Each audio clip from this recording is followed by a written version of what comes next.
오늘은 욥기 7장 말씀입니다. 이 욥기 7장은 6장에 이어서 그 엘리바스의 지적에 대한 욥의 대답이 계속해서 나오고 있습니다. 1절에 보시면 이 땅에 사는 인생에게 힘든 노동이 있지 아니하겠느냐, 그의 날이 품꾼의 날과 같지 아니하겠느냐라고 말씀합니다. 자, 이 땅에 사는 인생에게 힘든 일이 있다는 것입니다. 힘든 노동이 있지 아니하냐라고 하는 것입니다. 여기서 인생이란 말이 창세기 4장 26절에 나오는 에노스라는 말이랍니다. 에노스. 창세기 4장 26절에 보면 셋도 아들을 낳고 그 이름을 에노스라 하였으며 그때의 사람들이 비로소 여호와의 이름을 불렀더라라고 하는 것입니다. 하나님은 아담에게 죽은 아벨 대신에 셋을 주시고 그 셋은 에노스를 낳았다 그랬습니다. 근데 이 에노스라는 이름의 뜻이 약하다 하는 것입니다. 인생이 어떤 존재냐? 약한 존재라는 것입니다. 깨어지기 쉽고 또 아프고 죽을 수밖에 없는 존재가 인생이라는 것입니다. 그러면 죽을 수밖에 없는 이 약한 존재, 인생이 에노스 때에 무슨 일을 하였습니까? 비로소 그때에 하나님을 찾아 여호와의 이름을 불렀더라. 그래서 인생이 어떤 존재냐? 고달픈 그런 삶을 사는 이 인생은 하나님을 찾아야 될 존재라는 것입니다. 여호와의 이름을 불러야 될 존재라는 것입니다. 왜 이 땅이 고통스럽고 이렇게 제약이 많고 또 사망이 우리에게 오느냐? 누구를 찾게 하시려고요? 하나님을 찾을 때에만이, 하나님 앞에 예배 드릴 때에만이 이 고난과 또 죽음의 문제가 해결되어진다라고 하는 것입니다. 왜 이 땅에 제약이 왔고 사망이 왔습니까? 하나님과의 관계가 깨어졌기 때문에 왔다라고 하는 것입니다. 그러면 이 관계를 회복하는 게 뭐냐? 예배다. 하나님을 찾는 것이다 라고 하는 것입니다. 그래서 에노스, 인생이란 뜻은 약한 존재, 죽을 수밖에 없는 존재이기 때문에 힘든 노동을 하고 고통을 받는 존재이기 때문에 하나님을 찾아야만 된다라고 하는 것입니다.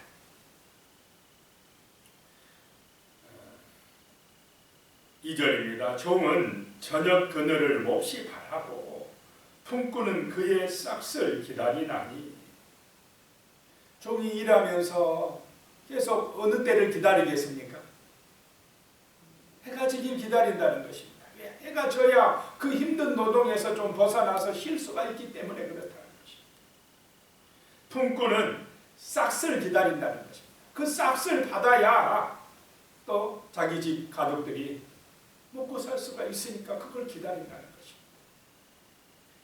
3절입니다. 이와 같이 내가 여러 달째 고통을 받으니 고달픈 밤이 내게 작정되었구나. 하루 이틀 고통을 받는 것이 아니고 욥이 온 몸에 그냥 그 악한 종기가 나가지고 여러 달째 지금 고통을 받고 있다라고 하는 것입니다. 고달픈 밤이 작정이 되어 있다라고 하는 것입니다. 이렇게 내가 힘들고 어려운 것은 하나님의 계획 속에 있다라고 하는 것입니다.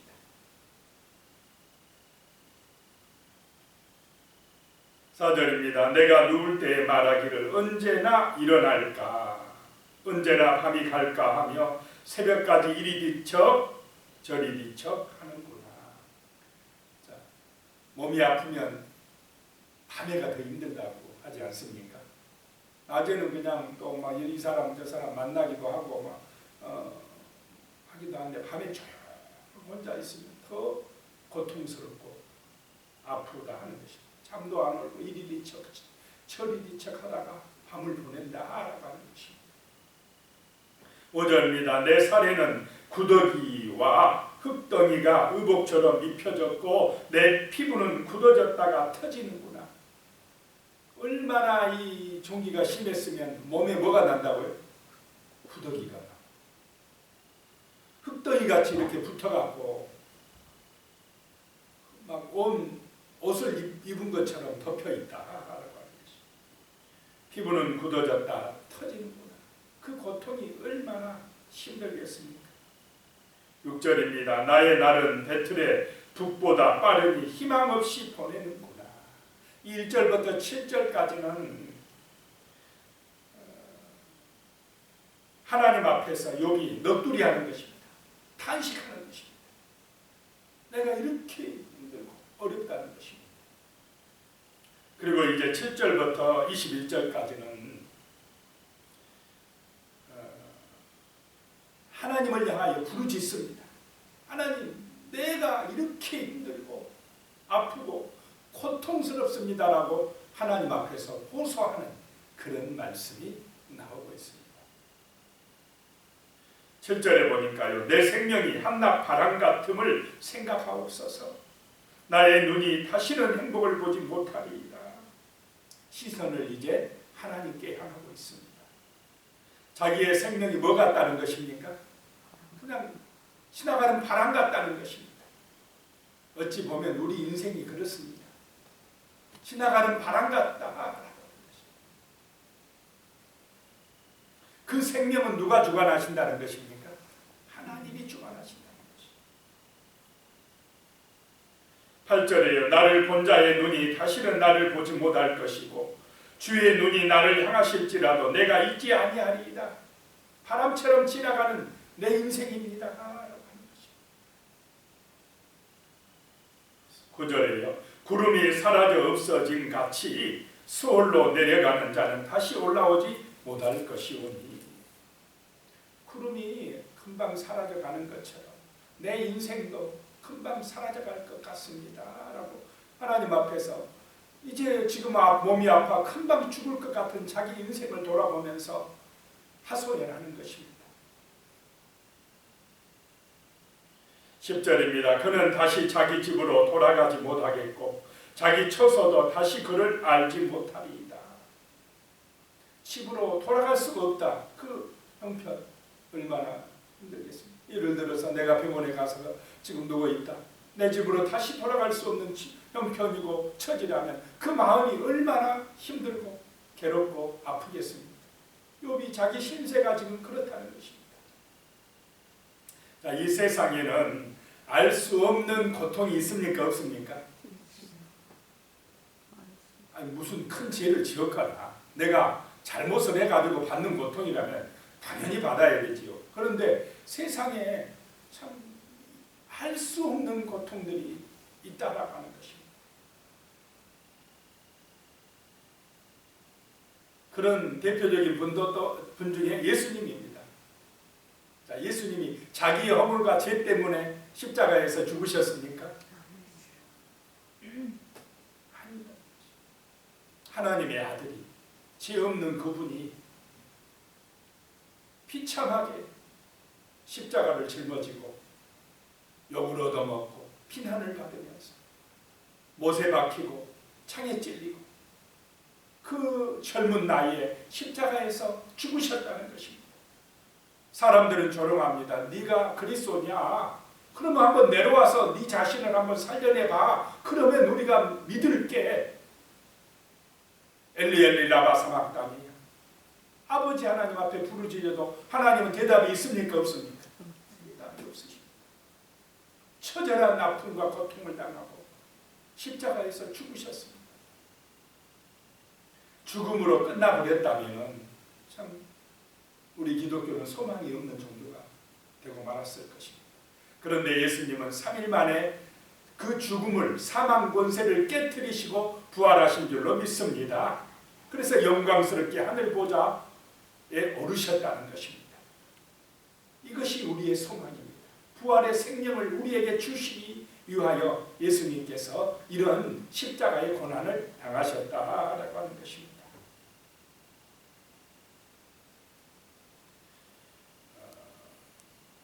다윗이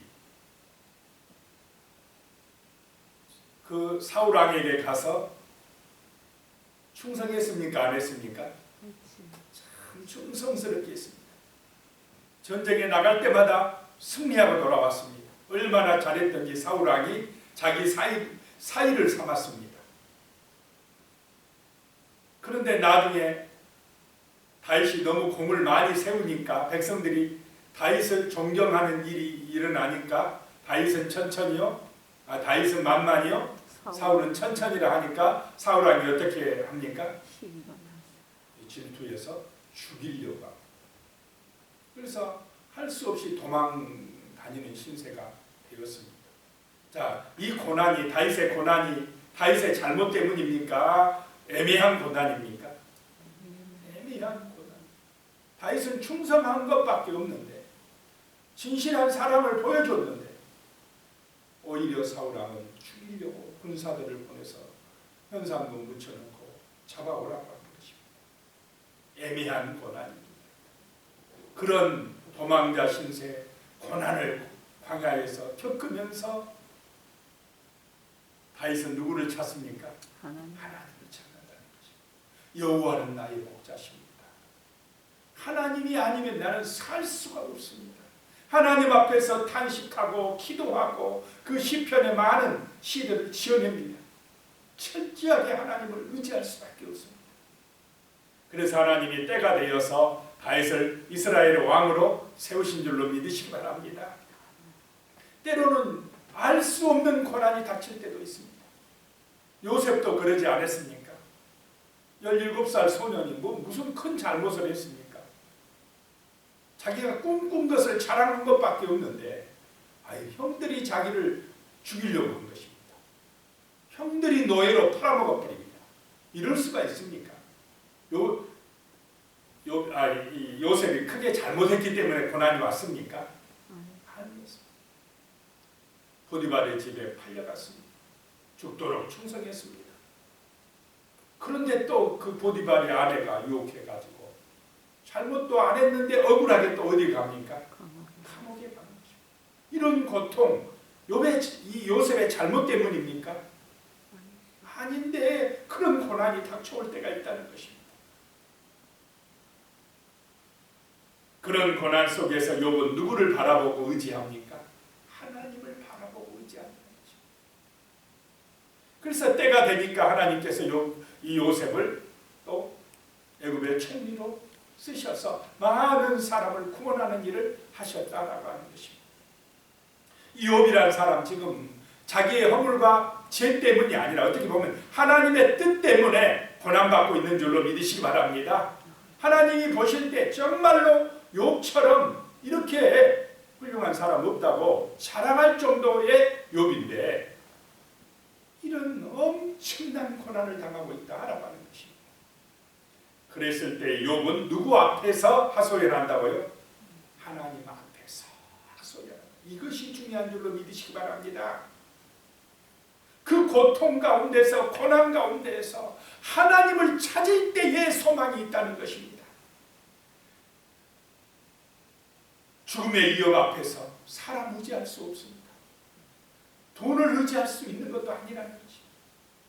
이런 처절한 고난 앞에서 탄식을 하고 불평을 하고 원망을 해도 하나님 앞에서 하라는 것입니다.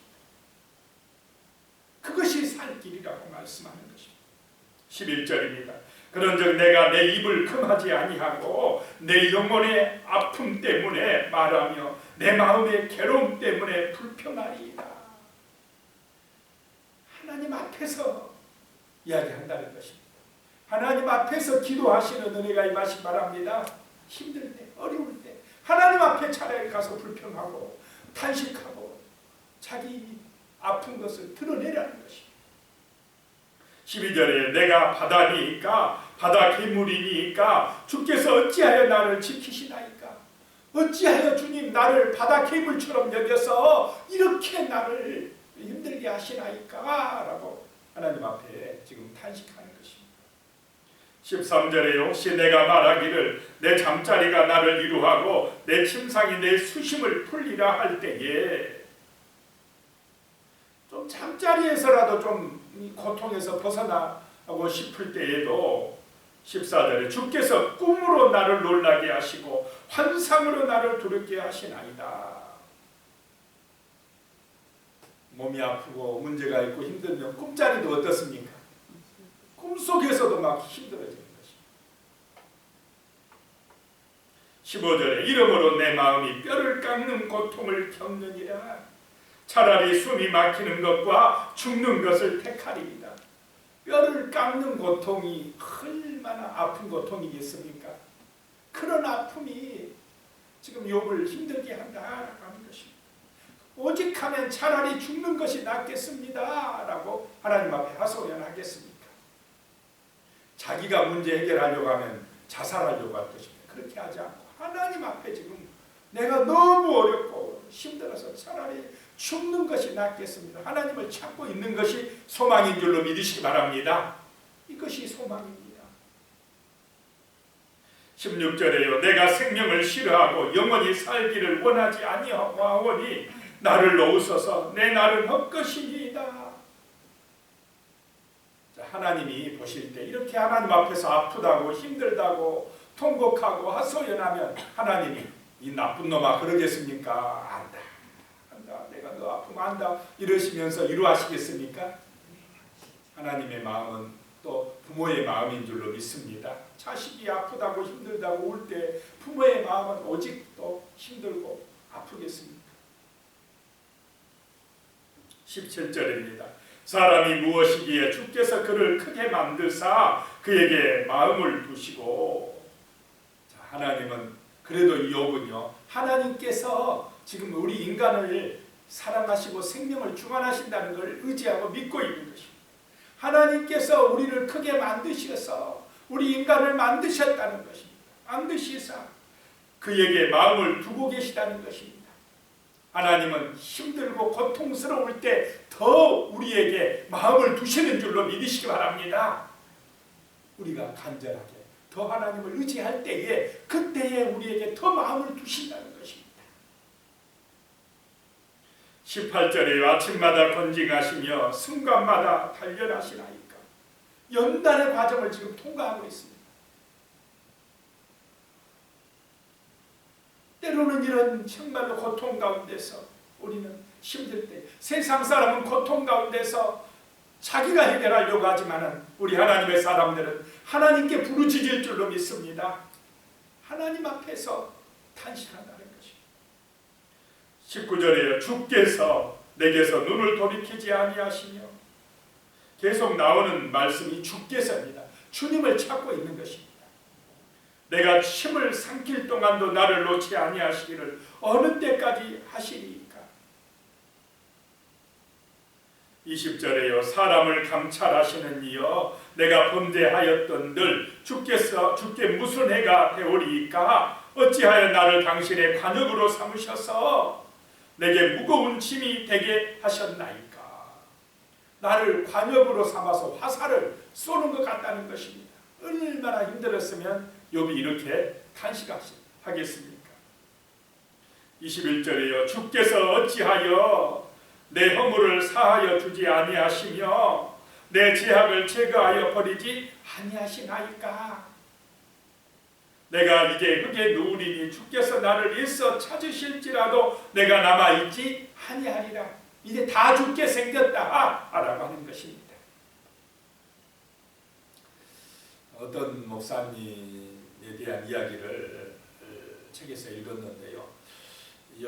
17년 전에 맏아들을 잃고 이제 목회해야 되겠다는 소명을 가지고 신학을 해서 목사님이 됐답니다. 맏아들을 잃고 마음이 아파서 하나님 앞에 변신한 것입니다. 그런데 얼마 전에 또 막내 아들을 잃었답니다. 두 아들을 잃는 그 목회자의 부부의 마음이 어떠하겠습니까? 하나님 왜 이런 고통을 주십니까? 맏아들 잃고 헌신하고 목회자 되겠다고 열심히 하는데 이번에는 막내 아들을 뺏어가 버렸어요. 그 아픔 얼마나 힘들겠습니까? 자, 욥의 가정 하나님께서 자식들 몇 명을 데려가 버렸습니까? 10명을 데려갔을 때 그 한날에 그것도 욥의 마음이 얼마나 찢어지고 아프고 힘들었겠습니까? 하나님 이럴 수가 있습니까?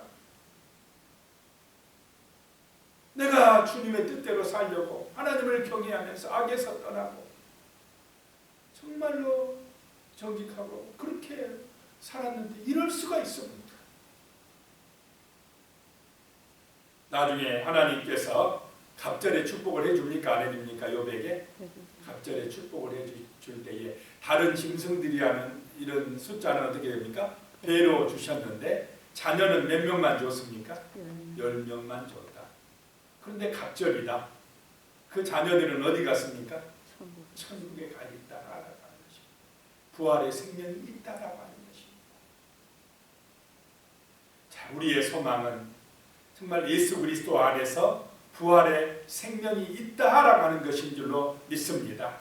이 땅에서는 정말 알 수 없는 이런 힘든 고통과 어려움이 있어서 때로는 스데반처럼 일찍 죽기도 하고 그러지만 그 죽음으로 끝나는 것이 아니고 우리에게는 천국 생명이 있는 줄로 믿으시기 바랍니다. 영원한 부활의 생명이 있다는 것을 믿고 소망할 때에 우리는 다시 희망을 가질 수가 있는 것입니다. 그 처절한 고통 가운데서도 믿음으로 승리할 수가 있는 것입니다. 기도드리겠습니다. 살아계신 하나님, 정말로 욥의 고통을 봅니다. 욥이 알 수 없는 엄청난 고통 속에서 잠도 잘 수가 없고 정말 한순간도 힘을 삼킬 그런 동안도 고통을 당하지 아니할 수가 없다고 탄식하고 있습니다. 하나님 아버지, 정말로 이런 고난 가운데에서 하나님 앞에 탄식하게 하여 주시고 하나님을 바라보고 의지할 수 있는 은혜를 허락하여 주시옵소서. 아버지 하나님, 참으로 주님께서 우리를 붙들어 주셔야만이 살아갑니다. 우리는 정말 인생입니다. 연약한 존재입니다. 죽을 수밖에 없는 존재입니다. 하나님을 예배할 때에, 하나님을 찾을 때에만이, 부활의 소망이 있을 때만이 참으로 우리는 승리할 수가 있고 살아갈 수가 있나이다. 알 수 없는 고통 가운데에서도 주님 앞에서 탄식하며 주님 앞에 기도할 수 있도록 허락하여 주시옵소서. 예수님의 이름으로 간절히 기도드리옵나이다. 아멘.